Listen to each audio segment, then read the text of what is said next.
reaksi berupa ester. Sebentar Bu. Iya.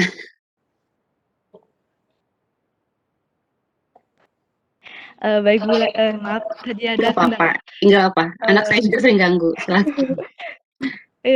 Kemudian untuk gugus benzena yang tadi ada di asam salisilat itu akan bergabung dengan membentuk reaksi esterifikasi dengan gugus ester yang tadinya ada di senyawa asam asetat anhidrida, yaitu gugus OCH3O. Jadi itu akan membentuk senyawa asam asetil salisilat.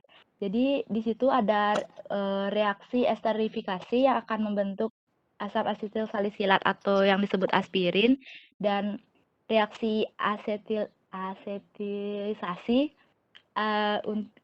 akan membentuk asam asetat. Jadi seperti itu mungkin Bu. Maaf Bu, soalnya tidak bisa share screen jadi agak sulit menjelaskannya. Oke, nggak apa-apa. Biar gampangnya aja, saya tanya ulang ya. Siapa yang jawab? Nanti saya lupa catat lagi. Siapa Dek namanya? Saya Jangga Bu, NIM 16. 16, tunggu sebentar. Saya salah. Oke, Gangga. Oke, tunggu sebentar Gangga.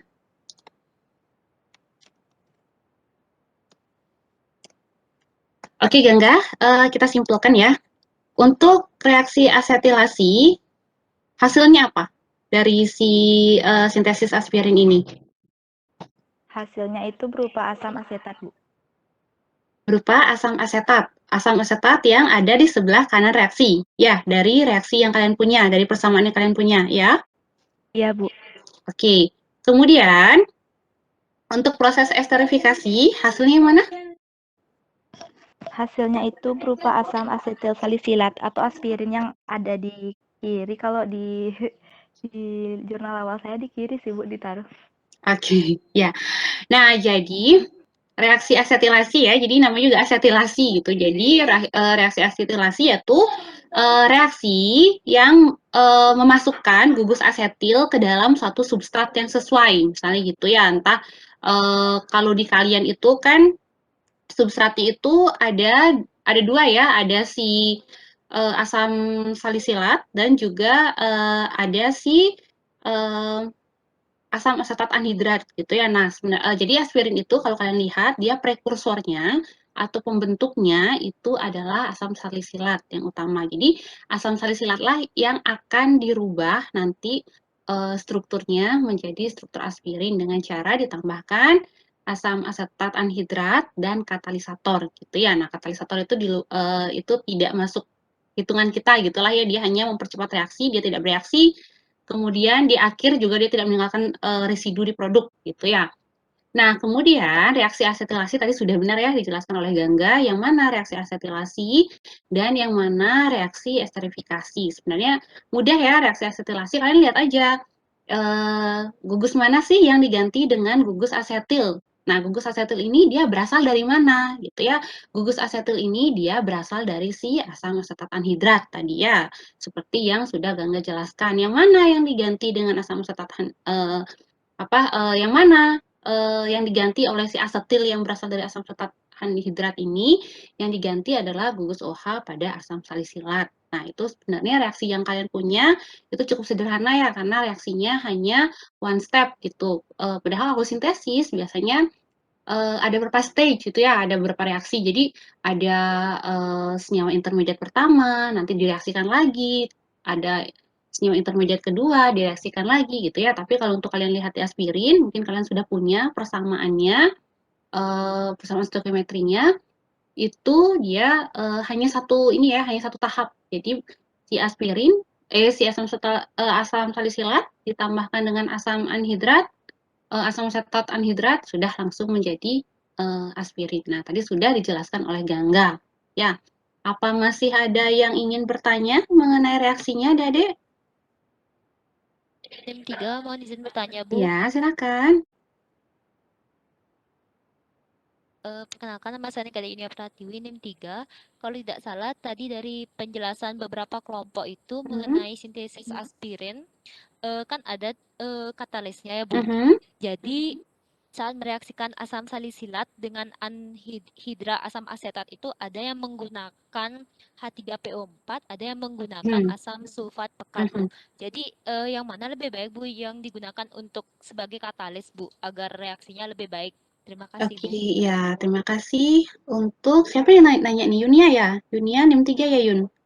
Oke, Bu. NIM Oke, 3. tunggu sebentar, saya catat dulu ya. Baik, Bu.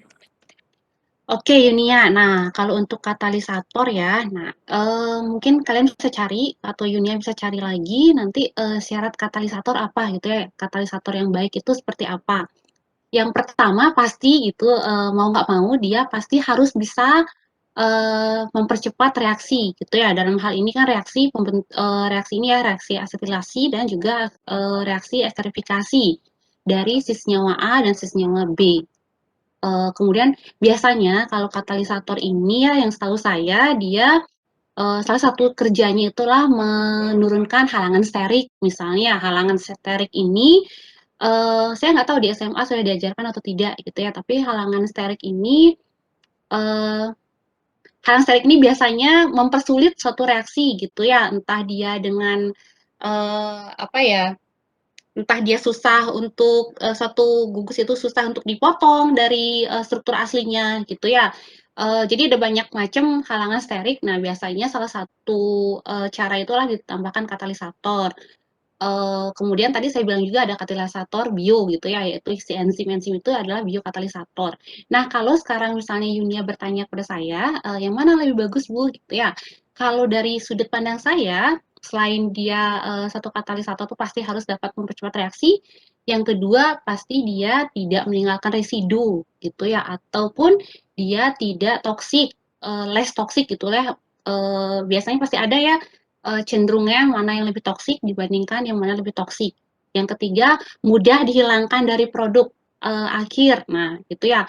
Kalau misalnya H2SO4 tadi sama yang H3PO4, saya mungkin belum bisa ngasih jawaban gitu ya Yun ya, yang mana lebih toksik, mana yang enggak gitu. Nah, jadi ada beberapa ini sih ya, ada beberapa yang harus dipertimbangkan, termasuk juga ketersediaannya bagaimana, apakah mudah didapat atau tidak gitu ya. Kemudian kalau misalnya kita bicara tentang industri gitu ya, kalau kan nggak mungkin ya orang sintesis itu pasti untuk kebutuhan industri, untuk kebutuhan bahan baku obat gitu ya. Kalau industri itu juga pasti dia mempertimbangkan juga yang mana yang apa namanya rendemen yang lebih banyak gitu ya, mana yang recovery-nya lebih banyak.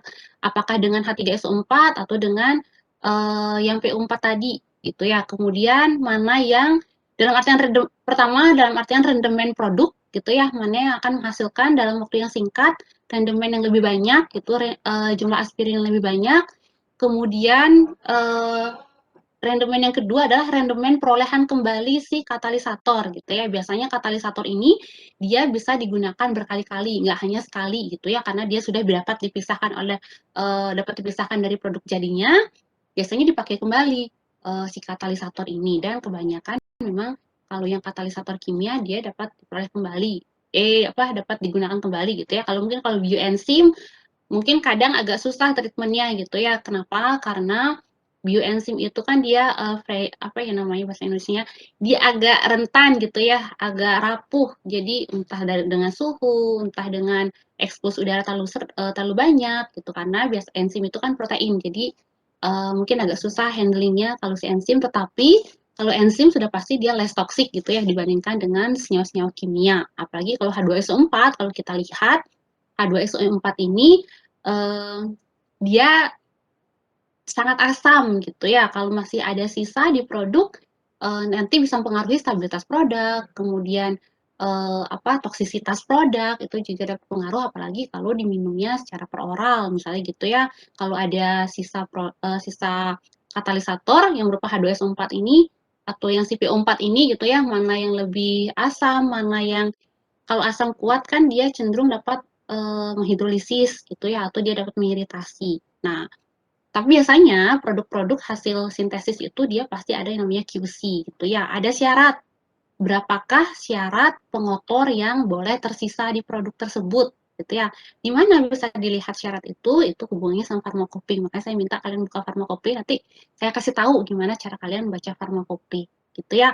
Mungkin itu sih Yunia ya, kalau misalnya Yunia nanya H2SO4 atau PO4 gitu. Nah, saya nggak tahu nih preferensinya yang mana gitu ya.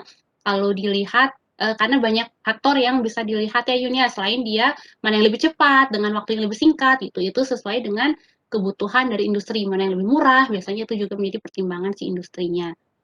Tapi dua-duanya dapat dipakai gitu ya untuk sebagai katalisator si sintesis aspirin ini. Itu sih kalau dari saya Yunia, bisa diterima dulu Yun.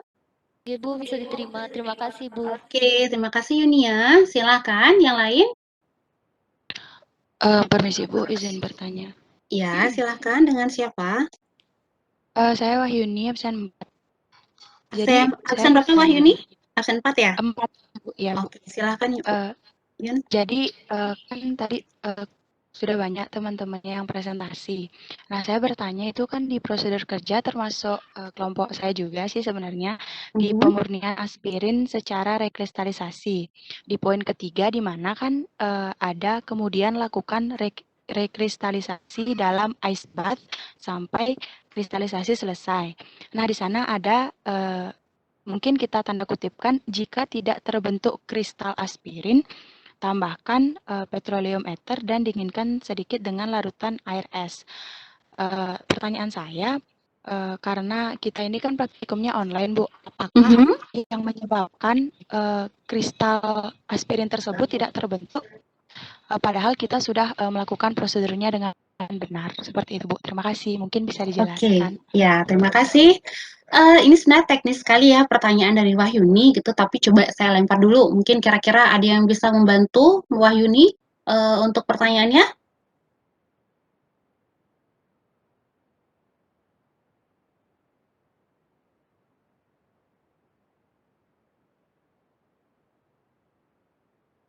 Oke, kalau tidak ada, saya coba membantu menjawab ya Wahyuni ya. Nah, memang benar ya.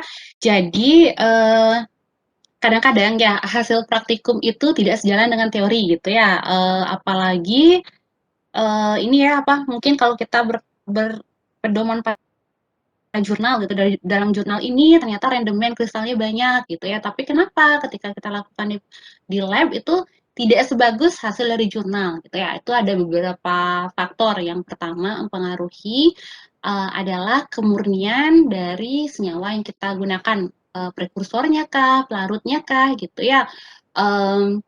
Makanya kalau di jurnal itu mereka itu wajib mencantumkan kalau menggunakan senyawa, bahan gitu ya, bahan kimia itu wajib, bahkan alat pun wajib dicantumkan alatnya, merek apa, spesifikasinya apa, begitupun dengan bahan, mereknya apa, spesifikasinya apa, gitu ya. Nah, yang sering kita alami di lab itu terbentuk kristal tapi sedikit gitu ya, tidak sebanyak rendemennya tidak sebanyak yang kita bayangkan gitu ya, padahal secara teoritis harusnya cukup banyak dihasilkan. Nah, itu tadi kemurnian dari bahan yang kita gunakan gitu ya. Jadi kualitas dari bahan yang kita gunakan, apakah bahan yang kita gunakan misalnya kalau kita menggunakan bahan bakunya yang kemurniannya tinggi gitu ya, misalnya 99 sampai 100% untuk si asam salisilatnya, misalnya gitu. Kemudian pelarutnya juga kita menggunakan pelarut yang proanalisis, misalnya seperti itu ya untuk skala lab. Itu akan rendemennya probabilitas keberhasilannya akan lebih tinggi gitu ya dibandingkan dengan kita menggunakan yang technical grade atau yang grade teknis gitu ya, karena grade teknis itu dia pengotornya cenderung lebih banyak pasti dibandingkan dengan yang grade ini ya yang grade-nya 99% gitu. Kalau teknis itu mungkin dia 60, 70 itu dia masih banyak pengotornya. Nah, pengotor ini juga dapat mempengaruhi proses reaksi gitu ya. Paling nggak dia mempengaruhi nih mengganggu dari proses reaksi sintesis. Apalagi kalau sintesis ini dia cukup ini ya, cukup cukup sensitif kalau untuk sintesis itu gitu ya. Misalnya sekarang saya mengerjakan dengan suhu 100 derajat konstan gitu ya, tapi kalian besok mencoba dengan suhu naik turun, itu pun akan dapat menghasilkan perbedaan yang sangat jauh gitu ya. Mungkin saya berhasil, kalian tidak, karena suhu itu benar-benar harus sesuai dengan suhu yang sesuai teoritis gitu ya. Mungkin sebelumnya sudah ada orang mencoba dia dengan suhu 100, maka kita harus ikut suhu 100 gitu ya. Kemudian nah paling itu ya yang mempengaruhi yang paling sering mempengaruhi keberhasilan atau tidak itu adalah balik lagi ke kemurnian si masing-masing senyawa atau pelarut yang digunakan dalam proses sintesis. Yang kedua tadi sistem biasanya sintesis itu dia kebanyakan sintesis akan memerlukan suhu yang tinggi gitu ya. Jadi bukan suhu ruangan tapi biasanya pasti dengan proses pemanasan. Nah, itu suhu yang diinginkan itu harus tercapai gitu ya. Kalau memang dia 100 dari awal sampai akhir gitu konstan, maka dia harus kita penuhi dengan suhu 100 gitu ya. Karena saya pernah melihat teman saya sintesis, kebetulan waktu itu sintesis porfirin namanya. Nah, itu perbedaan suhu antara dia mengerjakan sekarang dan dia mengerjakannya besok itu hasilnya sangat jauh berbeda ya. Jadi hari pertama dia menghasilkan waktu itu dia belum menghasilkan porfirin, dia baru intermediate gitu ya. Karena si porfirin ini bukan agak susah sih, sangat susah untuk diproduksi gitu untuk disintesis. Dia waktu itu menghasilkan senyawa intermediate. Jadi senyawa intermediate ini antara hari 1 dengan hari besoknya itu rendemennya jauh berbeda gitu ya. Jadi yang pertama dia mendapatkan banyak sekali, yang besoknya beda, padahal mengerjakan orang yang sama, lab yang sama, alat yang sama, prosedur yang sama gitu, tapi ternyata suhu tidak dikontrol gitu ya, suhu tidak dikontrol sehingga bedalah hasil yang diperoleh gitu. Padahal sistem yang lain sama yang mengerjakan gitu. Kemudian besok harinya suhu mulai dikontrol, baru mulai memperoleh presisi hasil gitu ya. Dari hari ke hari itu hasilnya sama. Kenapa? Karena itu dia sudah mengkontrol semua hal, termasuk yang paling penting adalah pengaturan suhunya gitu ya. Itu kalau dari masalah mungkin tidak dihasilkan kristal gitu ya, mungkin sekali gitu ya. Kemudian yang berikutnya tadi dari Wahyuni juga pertanyaannya gimana Wahyuni bisa diulang nggak? Kenapa kalau tidak terbentuk kristal harus ditambahkan apa tadi benzen gitu ya Wahyuni ya? Iya Bu, petroleum ether. Oh petroleum ether, oke. Iya, Kenapa petroleum harus ether. tambah? Ya, kenapa harus ditambahkan petroleum ether gitu ya? Nah petroleum ether ini bisa saya tahu nggak, aspirin itu kelarutannya dalam apa, Wahyuni? Baik Bu, kalau menurut Farmakope 3 itu kelarutannya agak suka larut dalam air, mudah larut dalam etanol 95% P, dan larut dalam kloroform P dan ether P. Ya. Ya, jadi dia ditambahkan petroleum ether biasanya kalau proses kristalisasi ya, jadi kristalisasi itu nggak hanya berasal dari sintesis gitu ya, bahkan dari misalnya nih saya punya sambiloto. Sambiloto itu dia kalau dimurnikan akan membentuk kristal gitu ya. Nah, jadi kalau kita ingin membuat satu kristal gitu, kalau seandainya sedikit kristal yang dihasilkan gitu ya, jadi disarankan kita menambahkan pelarut di mana si kristal ini bisa larut gitu ya. Jadi dan senyawa lain tidak bisa gitu ya. Jadi tujuannya itu untuk meningkatkan kelarutan si calon kristal kita ini gitu ya, sehingga nantinya ditambahkan lagi, dikondisikan lagi kepada ke dalam kondisi yang ekstrim gitu ya, biasanya dengan pendinginan memang untuk kristal gitu, diharapkan setelah ditambahkan pelarut yang dapat melarutkan dia si calon kristal ini kemudian ditambahkan juga dengan kondisi yang ekstrim, itu diharapkan kristal yang dihasilkan lebih banyak. Kenapa? Karena dia sudah ditambahkan pelarut yang sesuai dengan kelarutan si kristal dan senyawa yang tidak murni impurities-nya itu tidak terlarut di dalam pelarut yang digunakan untuk kristalisasi. Itu sih kurang lebih Wahyuni. Gimana? Bisa diterima? Baik Ibu, terima kasih banyak atas penjelasannya. Terima kasih soalnya Bu. soalnya saya pernah nih membuat kristal sambiloto gitu ya, sudah mengikuti semua prosedur gitu ya, tetapi ternyata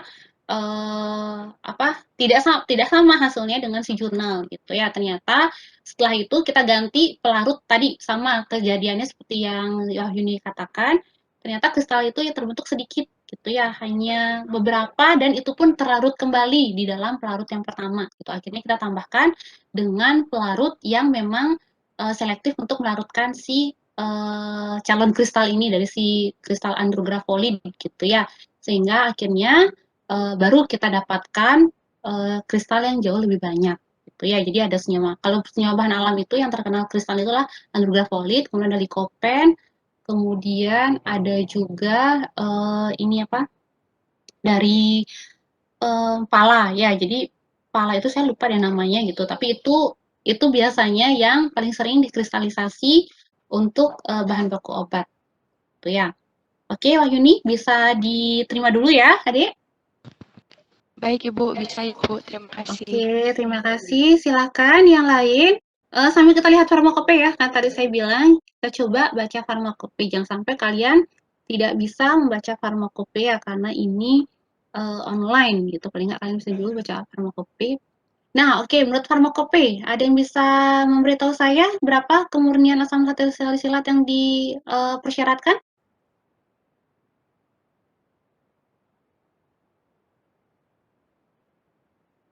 Oh ya, untuk Sindu tadi ya, pertanyaan Sindu belum terjawab. Sindu, masih di situ?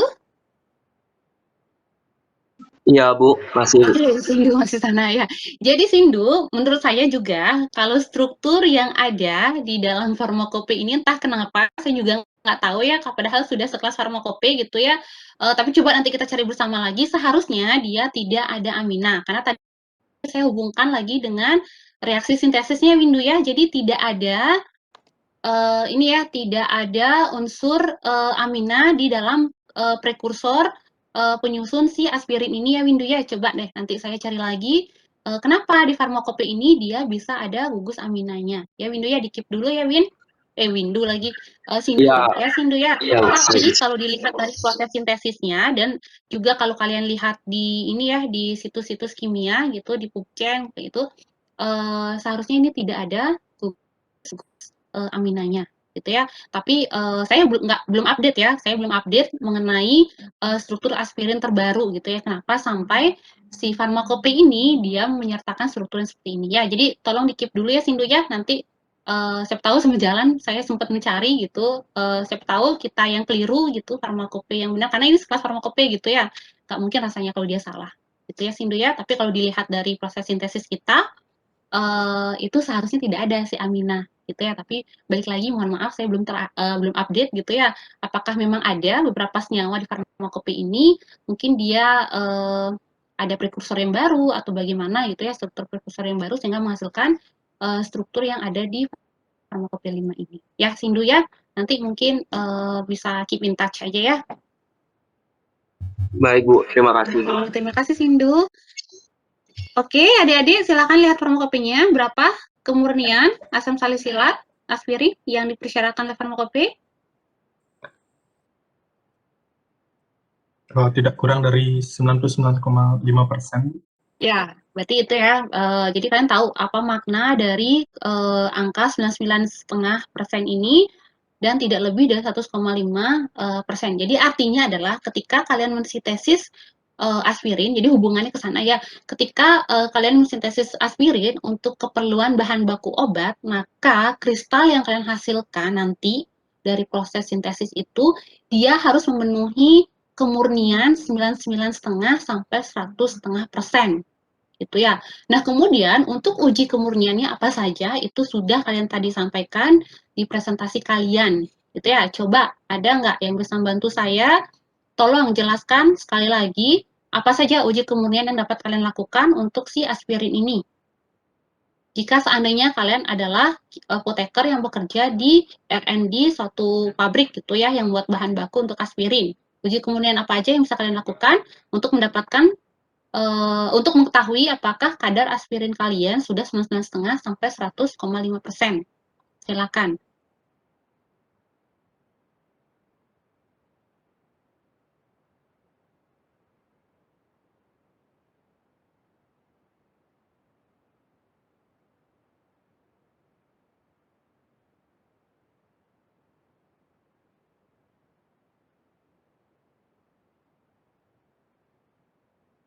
Ayo tadi uji kemurnian ada yang ini nggak?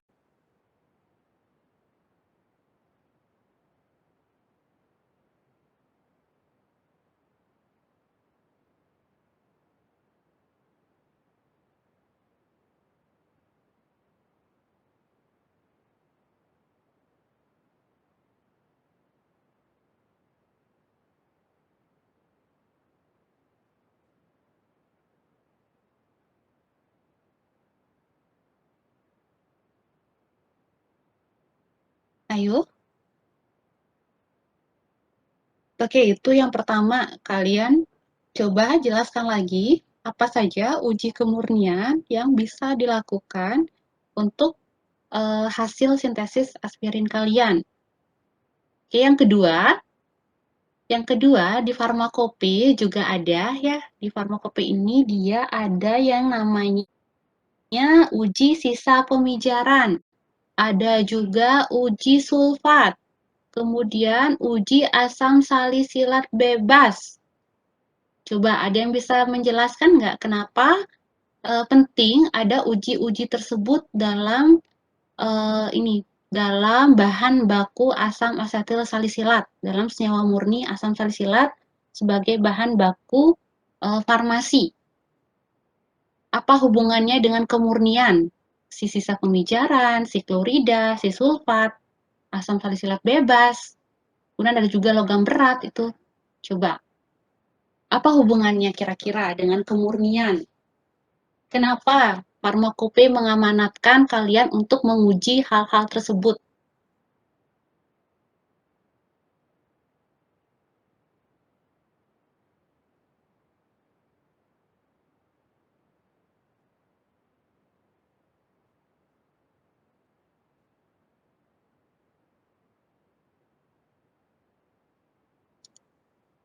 Izin menjawab, Bu. Iya, silakan. Siapa, Dek? Saya NIM 11. Agung Pramiari ya? Iya, betul, Bu.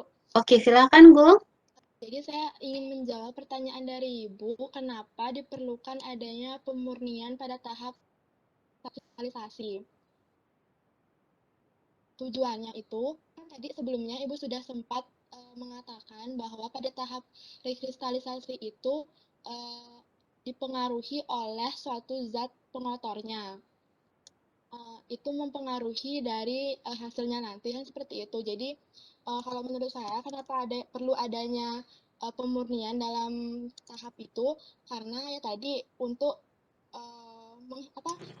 untuk mengetahui apakah di sana bukan mengetahui maksudnya untuk apakah di sana ada zat pengotornya atau tidak dan karena kan kristal yang terbentuk itu masih mengandung pengotor atau sisa-sisa baik itu dari katalisatornya seperti itu supaya zat yang dihasilkan itu benar-benar tidak mengandung zat pengotor lagi maupun zat-zat endapan dari katalisator tadi seperti itu Bu kalau menurut saya. Mohon maaf apabila Oke, terima kasih Agung. Nah, itu tujuan dari pemurniannya ya. Nah, sekarang untuk uji, kalian tahu itu sudah murni atau tidak? Apa kira-kira yang bisa kalian lakukan? Bagaimana cara kalian menguji bahwa aspirin yang kalian hasilkan, dia sudah cukup murni. Cukup murni itu dalam artian memenuhi syarat farmakope, yaitu tadi 99,5 sampai dengan 100,5. Ada yang tahu uji apa yang bisa dilakukan untuk melihat apakah senyawa kalian itu sudah murni atau tidak? Tadi untuk tujuan pemurniannya sudah diberitahu oleh Agung. Untuk ujinya, tahu nggak kalian uji apa yang bisa kalian lakukan?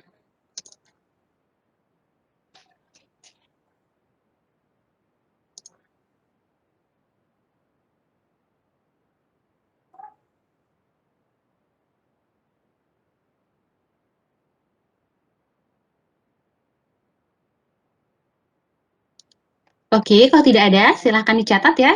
Nanti minggu depan kalian tambahkan pada presentasi kalian. Ya, silahkan dicatat dulu yang pertama untuk minggu depan.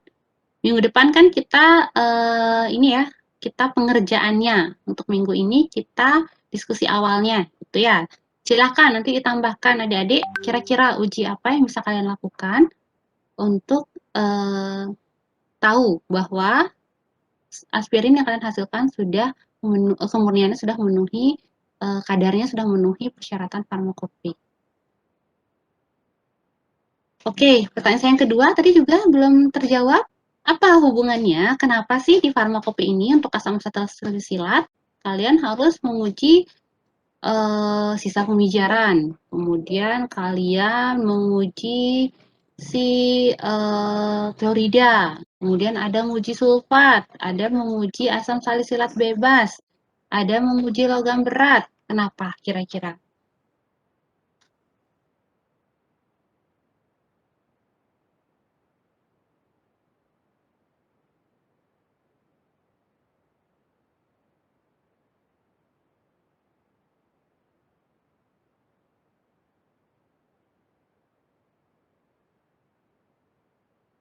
Kira-kira kalau sisa pemijaran itu menunjukkan apa, Adik-adik?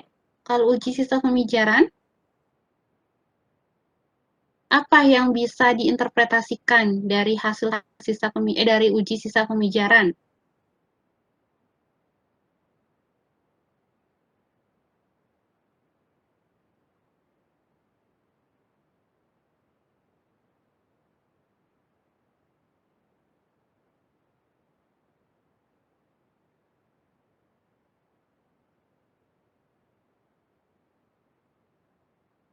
Kemudian ada juga sulfat.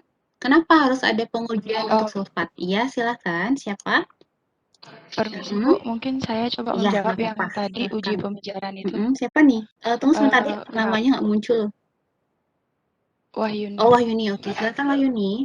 Ya, mungkin tujuan dari uji pemijaran itu untuk mengetahui kemurnian bahan baku serta untuk meyakinkan suatu bahan tersebut terbebas dari zat pengotor. Mungkin seperti itu Bu, mohon maaf Oke, apabila iya. Oke, nggak apa-apa. Oke, terima kasih Wahyuni. Nah, untuk pemijaran ya, pemijaran ini biasanya dia fungsinya untuk melihat apakah ada sisa abu atau tidak gitu ya, berapa persen sisanya. Nah, jadi benar tadi untuk pengotor-pengotor jenis tertentu gitu ya, biasanya yang bersifat anorganik gitu, bisa dilihat dari berapa persen sih benda gitu ya, benda yang ada di hasil uji sisa pemijaran tersebut. Gitu ya. Jadi hampir semua bahan baku obat kalian akan lihat ada yang namanya uji sisa pemijaran gitu ya. Jadi kurang lebih pemijaran ini kayak mau melihat apakah ada impurities yang ada gitu ya. Misalnya kalau aspirin dipijarkan harusnya dia habis gitu ya. Kalau dia murni berarti habis. Tidak meninggalkan impurities gitu ya kalau dia murni gitu. Tapi kalau ada impurities tertentu misalnya senyawa anorganik gitu ya yang dia tidak akan habis ketika dipijarkan gitu, itu menunjukkan bahwa senyawa kalian gitu ya, senyawa obat kalian itu dia berarti masih mengandung impurities yang tidak habis oleh pemijaran gitu ya. Nah, untuk si aspirin ini dia persyaratannya adalah 0,05% gitu ya. Jadi maksimum hasil uji sisa pemijarannya gitu ya meninggalkan, jadi itu intinya seperti apa ya, ibaratnya kalian tuh aspirin kalian bakar gitu ya, harusnya kalau di aspirin itu murni ya habis dia setelah dibakar gitu ya, tidak meninggalkan sisa gitu. Nah, tetapi ternyata produk kalian itu ketika dipijarkan dia masih meninggalkan sisa gitu ya, di mana sisa ini menunjukkan adanya impurities dan berapa kadar impurities yang diperbolehkan, berapa kadar sisa pemijaran yang diperbolehkan oleh farmakope untuk si aspirin ini adalah 0,05%. Itu ya, jadi sangat sedikit sisa yang diperbolehkan. Kemudian tadi untuk sulfat, nah untuk sulfat ini coba ada yang bisa nggak? Kenapa sih tiba-tiba ujuk-ujuk kok si aspirin ini sulfat gitu yang diuji? Ayo, tadi ada di reaksi kalian. Dari mana datangnya si sulfat ini? Izin menjawab, Ibu. Ya, silakan. Saya Pramana Kumala Putra 12. Oke. Uji sulfat. Pramana, silakan Pramana. Namanya kayak cewek nih, Kumala. Oke, silakan. Uji sulfat ini digunakan karena pada saat sintesis aspirin ditambahkan H2SO4 sebagai katalis reaksi asam salisilat dengan asam asetat antihidrida. Jadi tujuan uji ini adalah untuk menguji apakah masih ada SO4 yang tersisa pada saat pencucian melalui air dingin. Oke, terima kasih Pramana.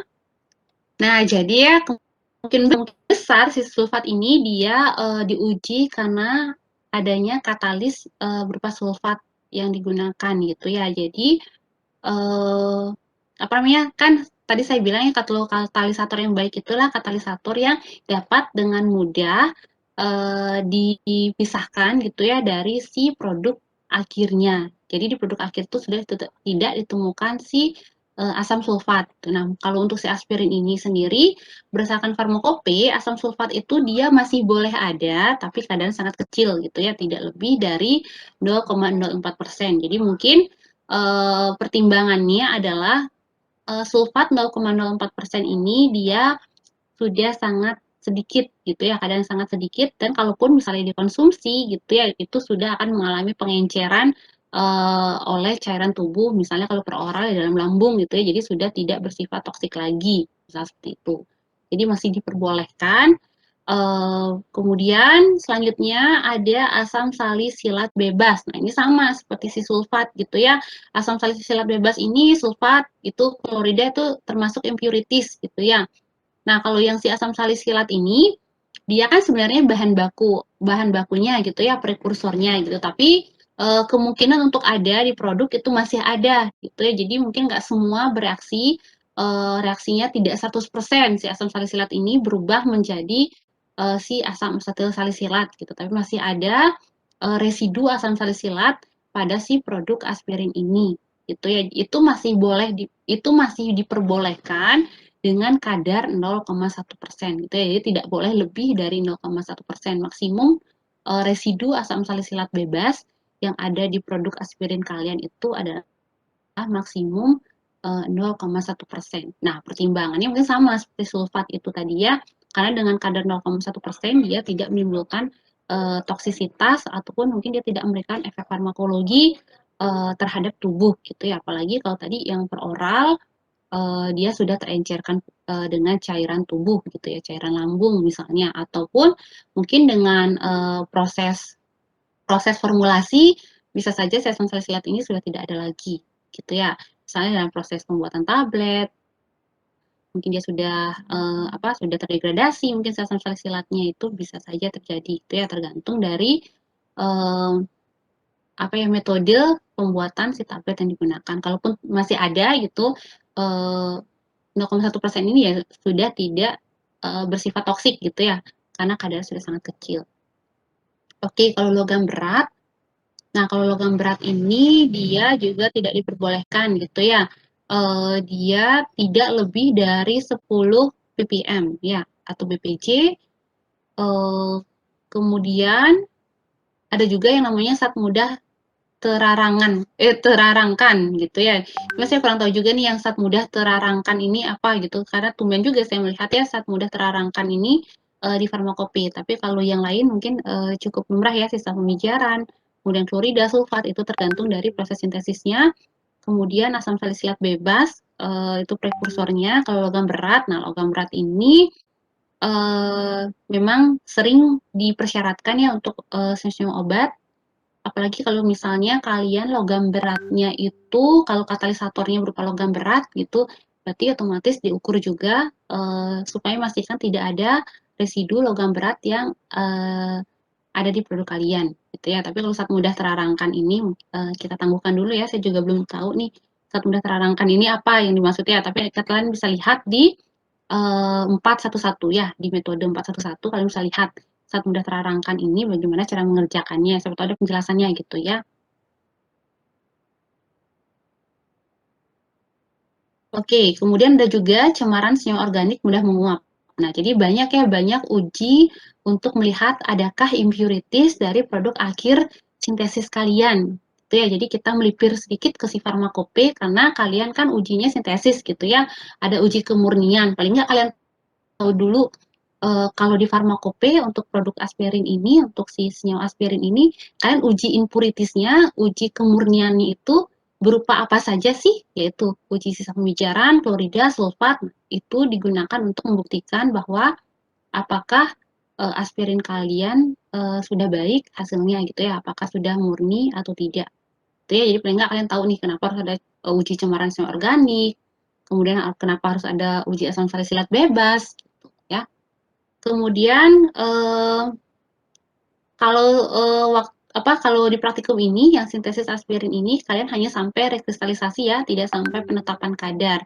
Kalau seandainya sampai penetapan kadar baru kita bahas bagian penetapan kadar ya. Nanti ada lagi metodenya penetapan kadar. Misalnya kalau untuk yang aspirin kalian pada farmakope itulah timbang seksama lebih kurang bla bla bla gitu ya. Jadi kalau kalian mau menetapkan kadar aspirin maka gunakanlah penetapan kadar yang ada di farmakope ya dengan cara seperti yang telah dijelaskan di farmakope kalian.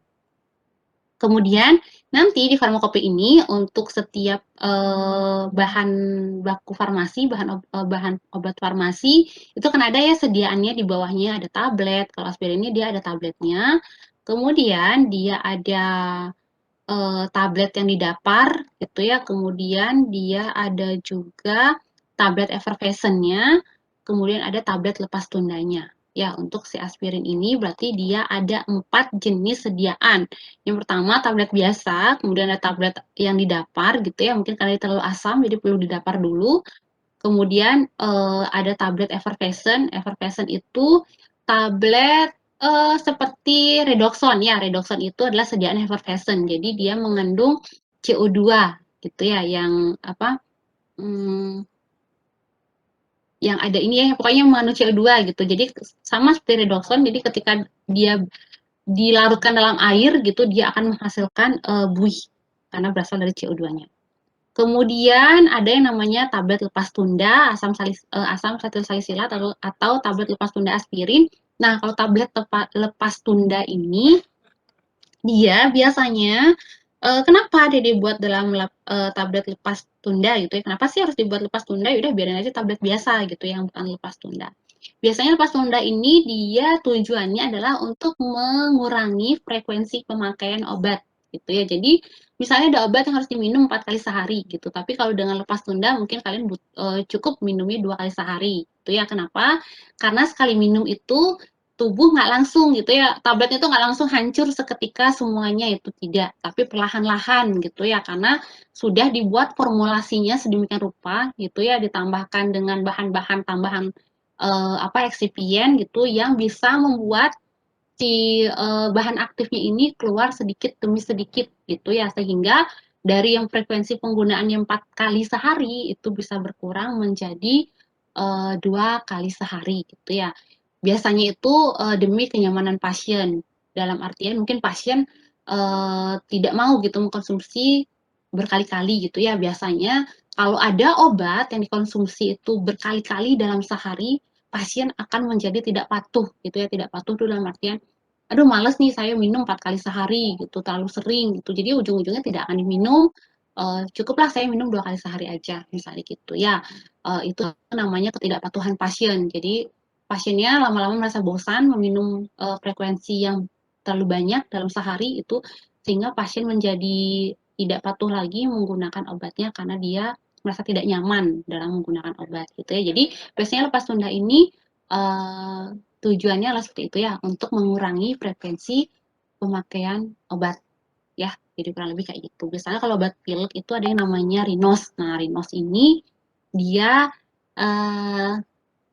kurang lebih kayak lepas tunda ya, dia tuh jadi dalam satu kapsul itu dia ada granul-granul kecil gitu ya, jadi beratnya tuh kayak granulnya sedikit demi sedikit lepas gitu ya, sehingga dia kerjanya lebih panjang.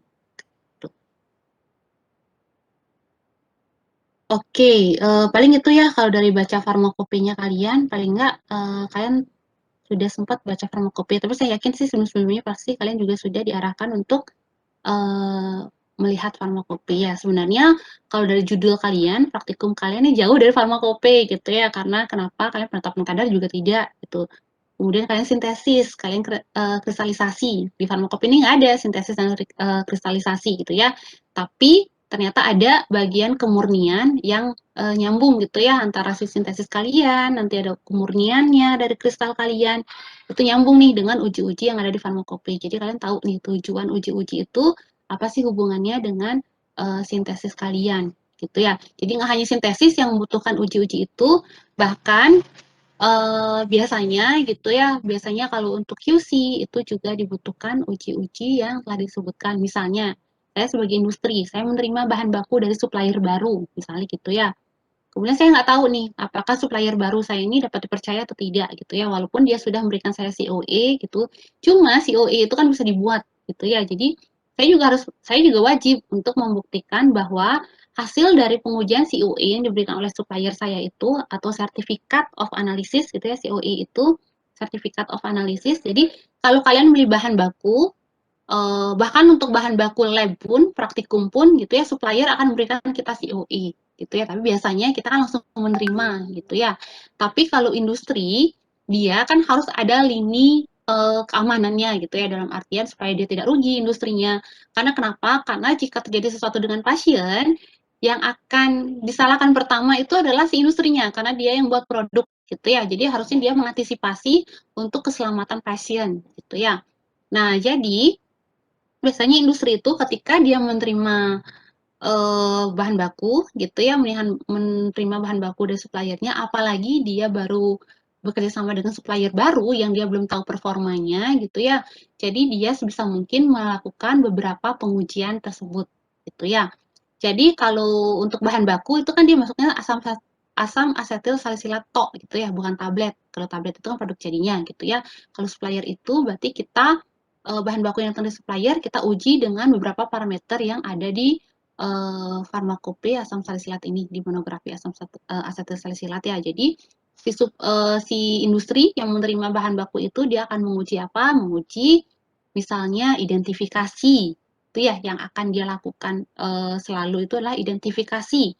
Kalian bisa lihat di farmakope kalian untuk yang monografi asam asetil salisilat dia ada identifikasi gitu ya. Identifikasi ini tujuannya adalah untuk memastikan kebenaran identitas bahan yang diterima gitu ya. Dan kalian pun untuk sintesis kalian harusnya juga ngisi uji identifikasi gitu ya. Kalau kalian melakukan misalnya kalian sebagai R&D gitu ya. Tapi kalau praktikum mungkin tidak akan semua parameter kita ujikan. Identifikasi mungkin tidak gitu ya, karena kalian hanya sampai membuat.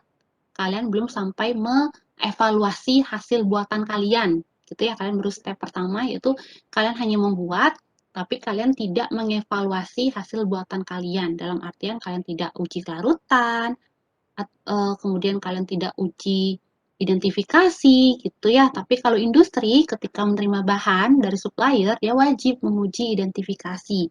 Untuk apa? Untuk memastikan bahwa memang barang yang dia terima adalah asam asetil salisilat atau aspirin. Jangan sampai dia menganggap dirinya menerima aspirin tetapi yang dikirim adalah dexamethasone misalnya atau paracetamol misalnya gitu ya.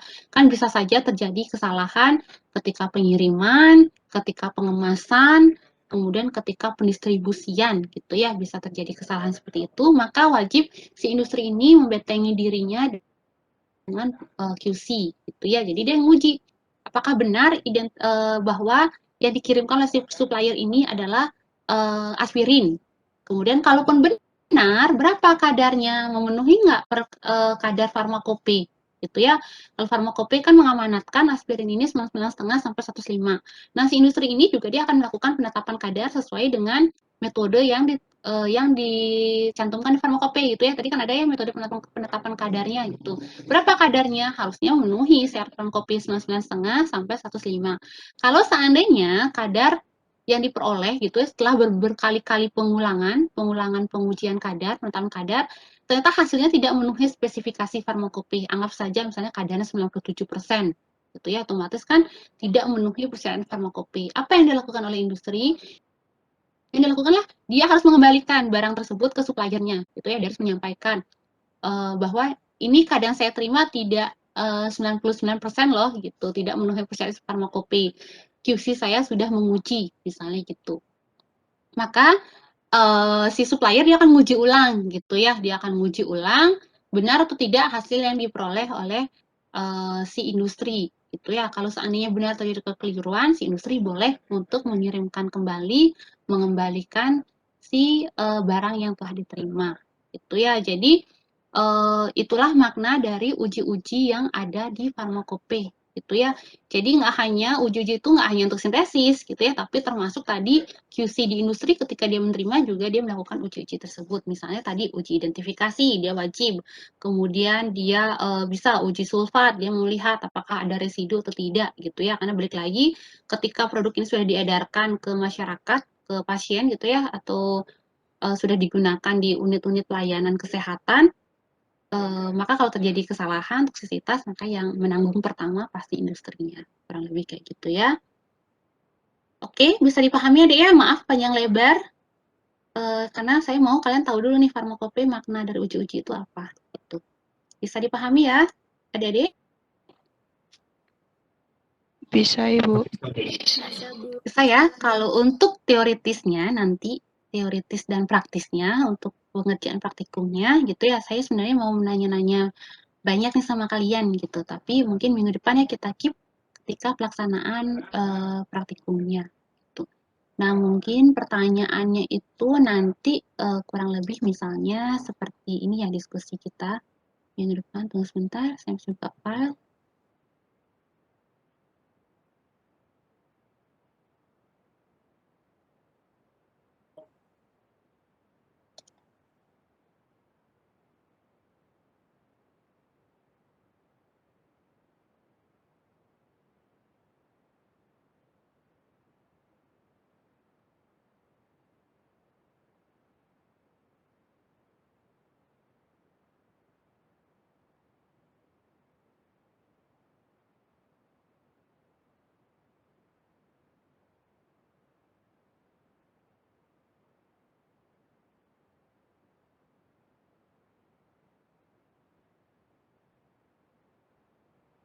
Misalnya, kalian siapkan ya untuk minggu depan, kalian cari uji untuk karakterisasi sifat fisikokimia aspirin apa aja. Kalian tahu nggak? Sudah sempat baca nggak adik-adik? Kan kalian sintesis gitu ya, kemudian kalian habis sintesis, kalian kristalisasi, berhasil, anggaplah begitu. Kemudian kalian akan melakukan karakterisasi terhadap sifat fisikokimia dari aspirin yang kalian hasilkan. Kira-kira kalian tahu nggak uji apa saja yang kalian lakukan untuk karakterisasi fisikokimia dari si aspirin kalian? Sempat baca nggak? Belum, Bu. Belum ya, nanti dicari ya. Coba dicari ya.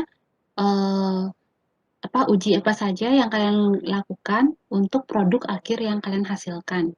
Gitu ya. Kalau tadi tujuan praktikum kalian kan kalian tahu bagaimana reaksinya gitu. Kalau reaksi bagi saya sih udah ya, simple reaksinya sudah tadi. Kemudian berikutnya minggu depan kita lebih ngebahas ke uji-ujinya gitu ya. Kalian kemudian cara pengerjaannya tadi belum, kita geser aja ke minggu depan untuk cara pengerjaannya. Apa dulu ditambah dengan apa, alat apa yang digunakan gitu ya. Apakah kalian benar tahu nih alat yang kalian sudah menyampaikan tadi ya, sudah memperlihatkan gitu di slide kalian gitu ya. Cuma mungkin nanti minggu depan bisa kita detailkan lagi untuk masing-masing alat yang digunakan ya. Karena kalian adalah angkatan yang benar-benar belum pernah ke lab sama sekali ya. Oke. Ada pertanyaan dulu adik-adik? Saya izin bertanya. Baik, jadi ini mungkin masalah umum yang sering terjadi dalam praktikum ini. Jadi saya izin bertanya untuk nanti pada saat pertemuan selanjutnya tentu akan membahas hasil. Jadi berdasarkan prosedur, ada beberapa prosedur pengujian yang tentu harus dilakukan dalam laboratorium. Bagaimana sebaiknya Bu untuk mendapatkan hasil? Oh, maksudnya bagaimana supaya kalian menghasilkan hasil gitu ya? Ya, begitu. Oke, jadi kalau menghasilkan hasil tadi balik lagi ya ke pertanyaannya Wahyu nih kalau nggak salah ya.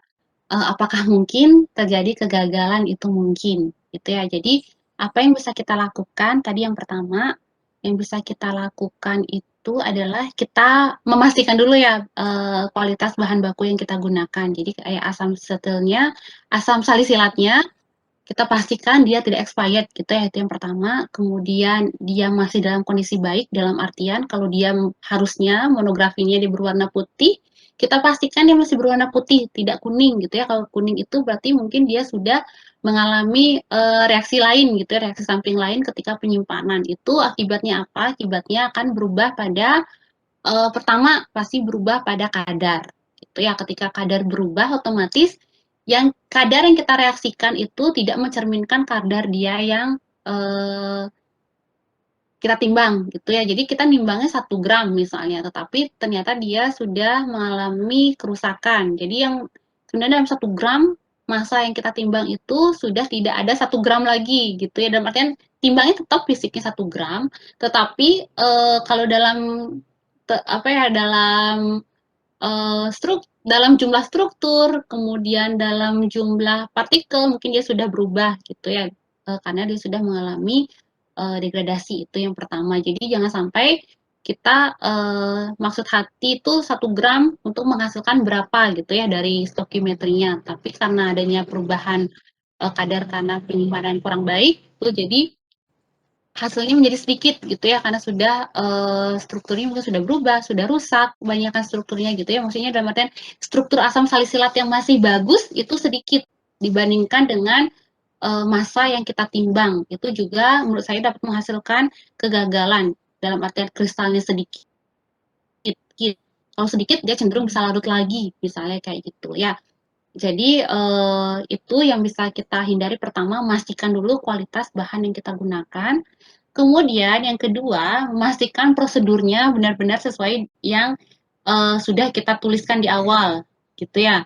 Jadi kalau suhunya diminta berapa, maka kita kita penuhi suhu sekian gitu. Kemudian kalau diminta ice bath, maka kita menyiapkan ice bath yang benar-benar masih ada ice-nya gitu ya, dalam artian benar-benar masih ada es gelontongannya gitu ya. Jadi bukan hanya air sisa es yang mencair gitu ya, karena itu kan beda hasilnya, karena saya pernah sendiri mengerjakan, itu beda. Jadi kita pegang memang dingin gitu, tapi dingin itu juga ada suhunya, suhu berapa? Apakah kalau ice bath berarti kan harusnya dia suhunya di bawah 0 derajat gitu ya, atau 0 ke bawah gitulah. Jangan sampai kalau yang dingin itu dia 2 derajat, 4 derajat, itu juga akan menyebabkan kegagalan gitu ya. Kemudian tadi ada juga ya, kalau misalnya dengan cara yang sudah kita tetapkan ternyata dia masih belum ada kristal, tadi bisa ditambahkan dengan pelarut lain gitu ya. Kalau dalam hal ini ditambahkan ether, tadi seperti kata Wahyuni, itu bisa kita coba sehingga bisa menghasilkan kristal yang lebih gitu ya. Tapi kadang ada juga ya kalau misalnya memang pelarut atau reagen yang kita gunakan itu dia kualitasnya kurang baik gitu ya, padahal kita sudah tambahkan nih, butuh H2SO4, kita tambahkan H2SO4 sebagai katalisatornya gitu ya, tapi tetap saja reaksinya berjalan dengan lambat gitu ya.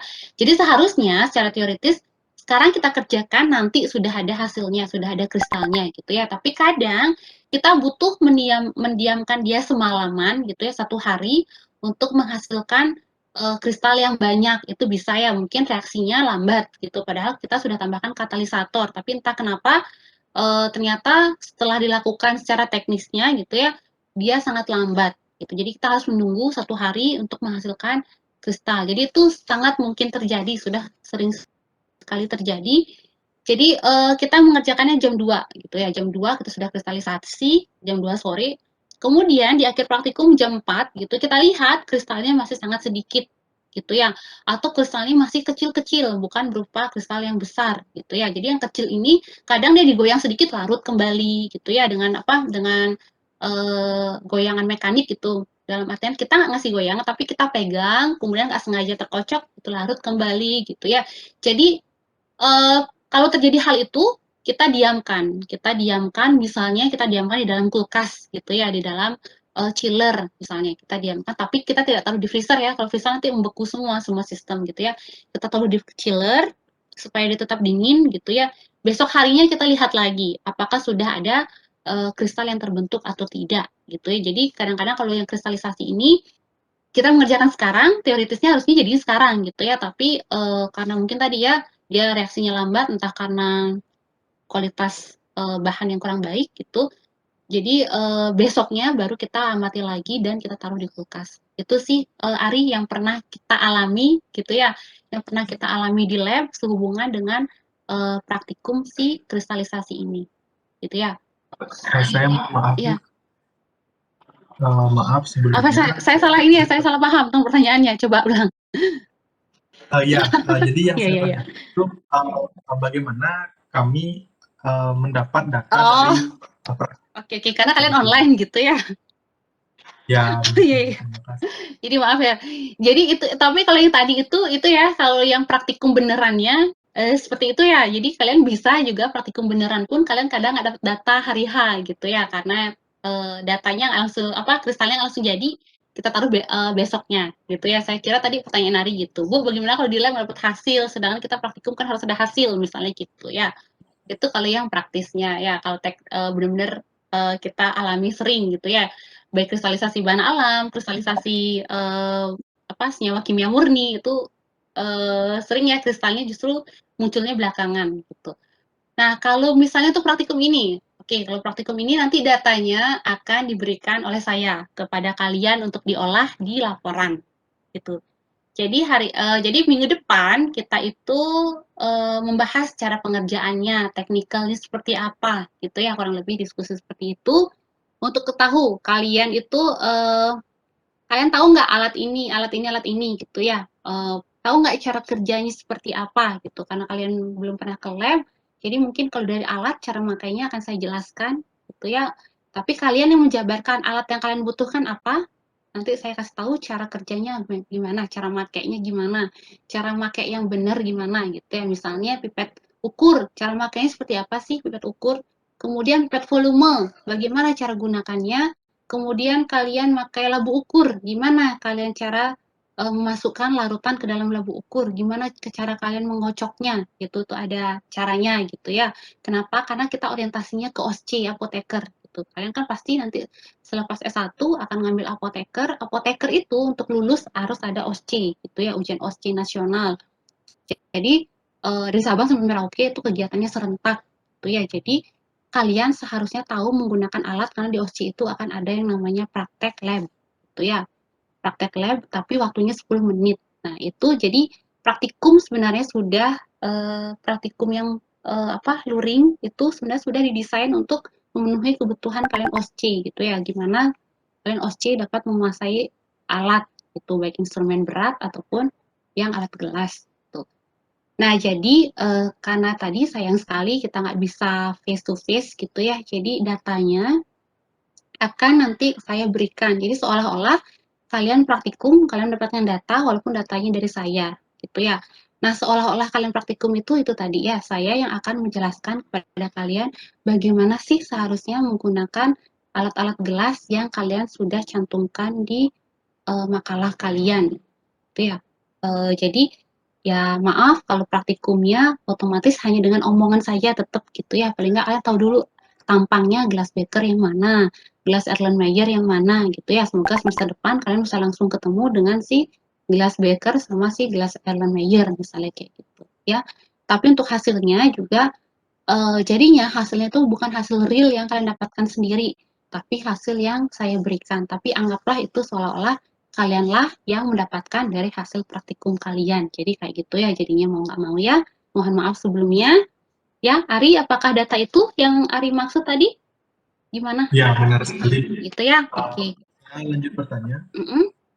Baik, jadi yang kita presentasikan untuk minggu depan itu materi apa, Bu ya? Oke, yang minggu depan, jadi kalau bisa gitu ya, kalau bisa karena hari ini kalian sudah presentasi, kenapa saya minta beberapa kelompok yang presentasi gitu, saya melihat ada nggak perbedaan antara kelompok 1, kelompok 2, dan kelompok seterusnya gitu ya. Tapi rata-rata masih sama kontennya, nggak jadi masalah gitu ya. Kenapa? Karena ya biasanya orang juga buat jurnal awal akan sama gitu ya. Paling nggak kalian sudah mengisi, saya lihat tadi kalian sudah mengisi monografi. Jadi saya langsung berpikir, kalian sudah ngisi monografi, berarti kalian sudah membaca farmakope. Itu yang pertama saya tangkap, gitu ya. Kemudian kalau prosedur kerja, gitu, kenapa tadi saya skip beberapa dan saya tidak skip beberapa? Saya skip beberapa karena saya yakin kalian prosedur kerjanya itu bukan sekarang kan saya jelaskan gitu ya, karena prosedur kerja yang kalian buat sekarang itu pasti masih ini ya, entah dari jurnal, entah dari kakak kelas kemarin, entah dari buku panduan gitu kalian membuatnya gitu ya. Jadi makanya minggu depan kita akan lebih sedikit presentasi gitu ya, tapi kita akan lebih banyak diskusi gitu jika memungkinkan.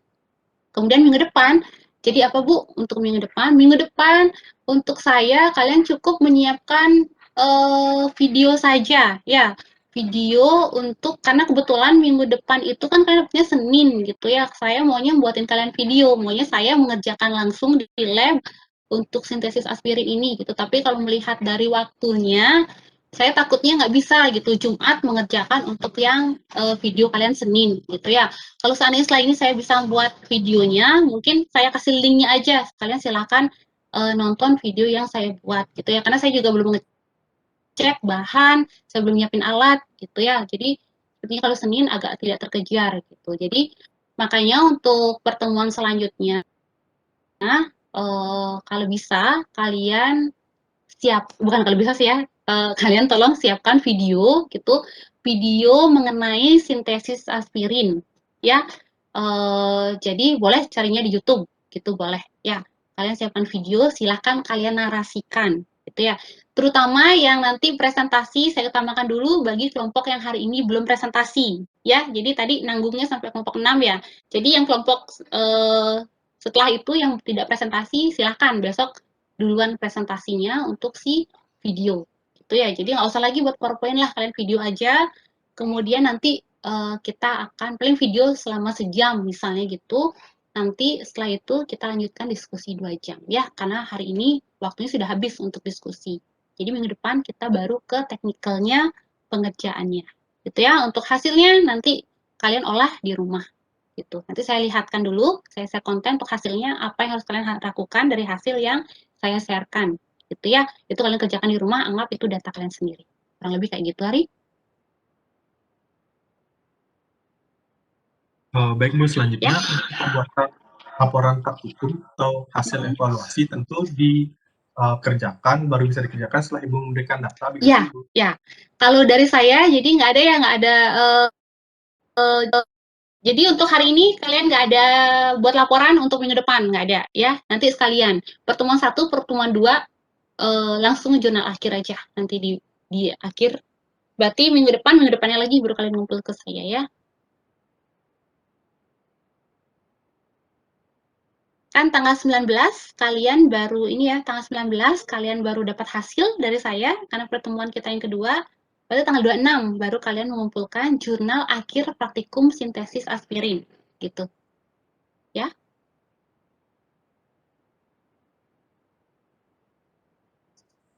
Oh, baik Bu, sudah jelas. Ya, benar ya? Benar kan ya tanggalnya ya? Ya. Kecuali kalau tanggal 26 libur ya, nanti bisa diundur lagi ke minggu depannya ya. Oke? Izin Sudah? mengutip. Ya, gimana, Ari? Tidak jadi, sudah jelas. Sudah. Oke, nggak apa-apa, nanti kalau ada apa-apa di WA aja ya. Ari ya, kormanya ya, Ria. Oh iya, Ibu. Oh iya, oke. Oke, Adik-adik, karena waktu sudah habis, apa ada pertanyaan dulu lagi sebelum saya akhiri, Adik-adik? Siapa tahu masih ada yang mengganjal? Permisi, Bu, mau izin bertanya sedikit, Bu. Iya, siapa, Adik? Suaranya kecil, Dek? Armida Syafahani. Oh iya, silakan Armida. Saya ingin bertanya mengenai cara kerja di pengujian sifat fisika, kimia, dan kemurnian aspirin. Kita kan memasukkan kristal ke dalam tabung uji, lalu dapat dibantu dengan pemanasan selama beberapa menit, lalu didinginkan. Nah, saya ingin bertanya tujuan dibantu dengan pemanasan ini untuk mempercepat pembentukan kompleks aspirin, begitu ya, Bu? Oke, nah Armida, sebenarnya saya tuh mau kalian tadi ada yang ngomong gitu ya masalah yang si tabung-tabung ini, karena saya tadi juga dengar ini ya, karena saya tadi sambil ngurus yang lain, ngetik yang lain juga gitu, mendengarkan kalian presentasi, ada yang gimana tadi prosedurnya, dimasukkan ya aspirin yang dihasilkan dimasukkan ke dalam tabung gitu ya? Masukkan kristal ke dalam tabung, lalu dapat dibantu dengan dimasukkan selama beberapa menit lalu digunakan. Nah, ya tadi itu sudah saya sempat dengar gitu ya di presentasi ada kristal yang masukkan ke dalam tabung. Makanya saya waktu itu sempat berpikir gini, tabung yang dimaksud anak-anak ini tabung apa? Apakah pipet mikro atau apa? Gitu ya. Nah, coba nanti dicari ya. Coba kalian cari tentang titik lebur. Gimana cara menguji titik lebur suatu senyawa? Apa hubungannya pengujian titik lebur suatu senyawa dengan uji kemurnian? Ada nggak hubungannya? Coba dicari ya. Mida ya?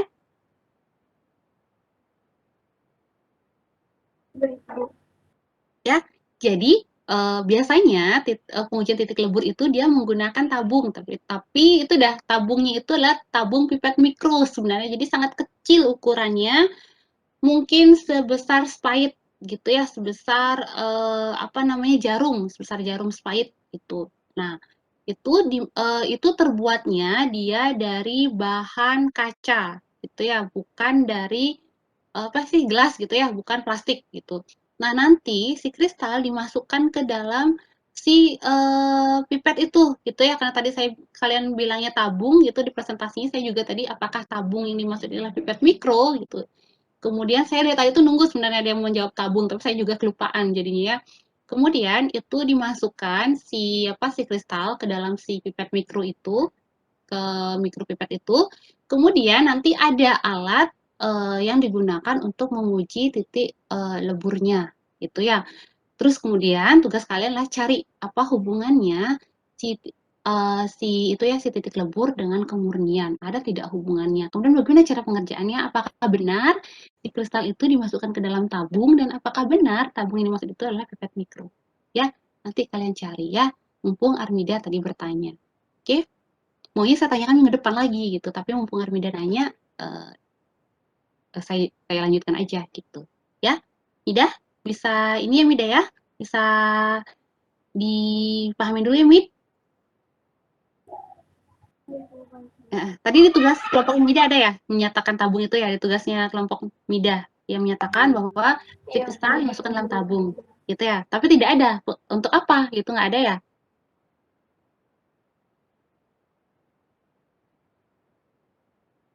Tujuan pengujiannya nggak ada dijelaskan ya Mid? Tidak ada juga.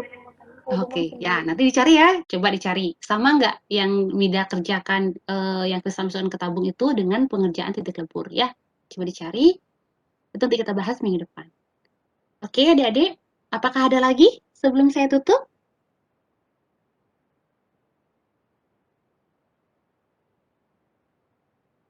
Oke, kalau tidak ada, mungkin bisa kalau tidak ada kita akhiri ya. Kalau misalnya ada, muncul nanti gitu ya belakangan, silahkan keep, nanti kita bahas minggu depan ya. Oke adik-adik, terima kasih atas kehadirannya untuk praktikum hari ini. Sampai jumpa lagi minggu depan ya, semoga tidak ada halangan. Dan minggu depan kalian boleh cari dulu pertanyaan yang kalian inginkan, nanti bisa kalian utarakan di praktikum selanjutnya ya. Terutama yang pengerjaan teknisnya, kalau memang ada teori juga tidak apa ya. Oke adik-adik, selamat merayakan Hari Raya Galungan ya bagi yang merayakan, dan juga selamat selamat Ramadan untuk yang merayakan juga ya. Terima kasih adik-adik atas kehadirannya. Silakan adik-adik boleh live meeting. Terima kasih banyak Ibu. Terima kasih banyak Bu. Selamat galungan Bu. Ya, selamat galungan ya. Selamat Hari Raya. Ramadan juga ya. Ya, dadah. Terima kasih Bu. Iya.